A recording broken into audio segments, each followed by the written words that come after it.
வணக்கம், welcome to Chitra Murali's kitchen. இப்போ வந்து கார்த்திகை அடை தான் நம்ம பார்க்க போகிறோம். வெள்ளை அடை, அதுக்கப்புறம் வந்து மிளகு அடை தான் நம்ம பண்ண போகிறோம். ஃபர்ஸ்ட் வந்து வெள்ளை அடைக்கு வந்து என்னென்னலாம் வந்து ஊற வச்சிருக்கேங்கிறத சொல்லிடுறேன். 1 கப்பு பச்சரிசி, ஒரு 2 டேபிள் ஸ்பூன் துவரம்பருப்பு, 2 டேபிள் ஸ்பூன் வந்து கடலைப்பருப்பு, 2 டேபிள் ஸ்பூன் வந்து பாசிப்பருப்பு. இதை நல்லா ஊற வச்சு பாருங்க, நல்லா ஒரு 3 மணி நேரம் ஊற வச்சு தண்ணியெல்லாம் வடிய விட்டு எடுத்து வச்சுக்கோங்க. இதுக்கு வந்து ஒரு 1/2 கப்பு வெல்லம் கரெக்டாக இருக்கும். நான் வந்து தண்ணி விட்டு நல்லா வெள்ளத்தை வடிகட்டி ரெடியாக எடுத்து வச்சிருக்கேன். இப்போ இதை வந்து நம்ம அரைச்சி எடுத்துக்கலாம். இதெல்லாம் அரைச்சிட்டு புளிக்கணும்லாம் அவசியம் கிடையாது, டக்குன்னு உடனே வாத்திரலாம் நம்ம. ஸோ இப்போ இதை அரைச்சி எடுத்துக்கலாம். ஒரு வாட்டி அரைச்சிட்டோம், ஒரு பாதியை கொஞ்சம் வெள்ளை தண்ணி விட்டே அரைச்சிக்கலாம். வெள்ளை தண்ணி கொஞ்சம் சேர்த்து ஒரு ஓட்டு ஓட்டியாச்சு. இப்போ அடுத்தது தேங்காய் சேர்த்து ஒரு ஓட்டு ஓட்டிக்கலாம். வெள்ளை அடைக்கு நல்லா வெள்ளம் எல்லாம் சேர்த்து மொத்தமாக அரைச்சாச்சு.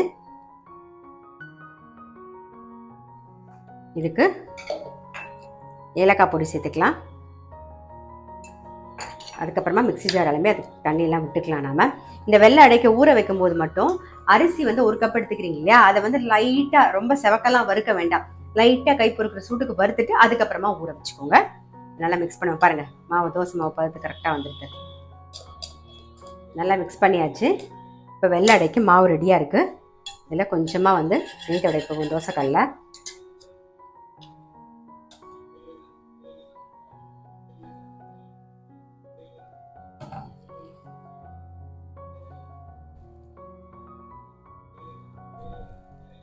திருப்பி போட்டுக்கலாம், எடுத்துடலாம் நம்ம. ஸோ இதே மாதிரி எல்லா வெள்ளை அடையும் நம்ம வறுத்துக்கலாம்.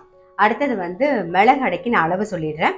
அதுக்கு வந்து ஒரு 2 கப்பு பச்சரிசி எடுத்துக்கோங்க, 3/4 கப்பு வந்து கருப்பு உளுந்து, அப்புறம் 1 டேபிள் ஸ்பூன் வந்து மிளகு, ஒரு 1/2 டேபிள் ஸ்பூன் வந்து சீரகம். இதெல்லாம் சேர்த்து நல்லா உப்பும் கொஞ்சம் பெருங்காயம் பொடியும் சேர்த்து அரைச்சிக்க போகிறோம்.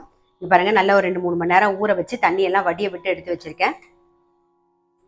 அரிசியும் கருப்பு உளுந்தும், தேவையான உப்பு, மிளகு, சீரகம், பெருங்காயம் இதெல்லாம் சேர்த்து அரைச்சிக்கலாம். மிளகு அடைக்கு வந்து அரைச்சாச்சு. இப்போ லாஸ்ட்டாக வந்து நம்ம தேங்காய் மட்டும் சேர்த்துக்கலாம். இந்த பக்கம் வந்து பாருங்க, வெள்ளை அடையும் வந்து பார்த்துட்டு இருக்கேன், அதுவும் வந்து ரெடி ஆகிட்டு இருக்கு. பாருங்க ரெடி ஆகிட்டு. பெருங்காயம் போட்டுக்கிறேன். அதையும் சேர்த்து ஒரு ஓட்டு ஓட்டிடலாம், அவ்வளோதான். இந்த பக்கம் வந்து மிளகு அடைக்கு பெருங்காயம்லாம் போட்டு ரெடி ஆகிடுது.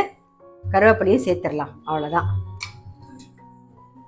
அதுக்குள்ளே பாருங்கள், இந்த பக்கம் வந்து வெள்ளை அடையும் நம்ம வந்து வார்த்தை ரெடி பண்ணியாச்சு. இது ஓரமாக இருக்கட்டும். இப்போ மிளகு அடையை ரெடி பண்ணிடலாம்.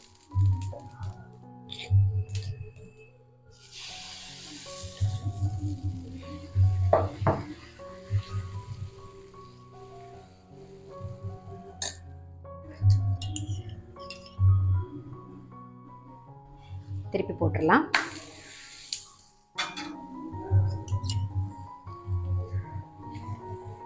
எடுத்துடலாம். நம்மளுடைய மிளகு அடையும் ரெடி. இதே மாதிரி எல்லா அடையும் நம்ம வாத்துக்கலாம்.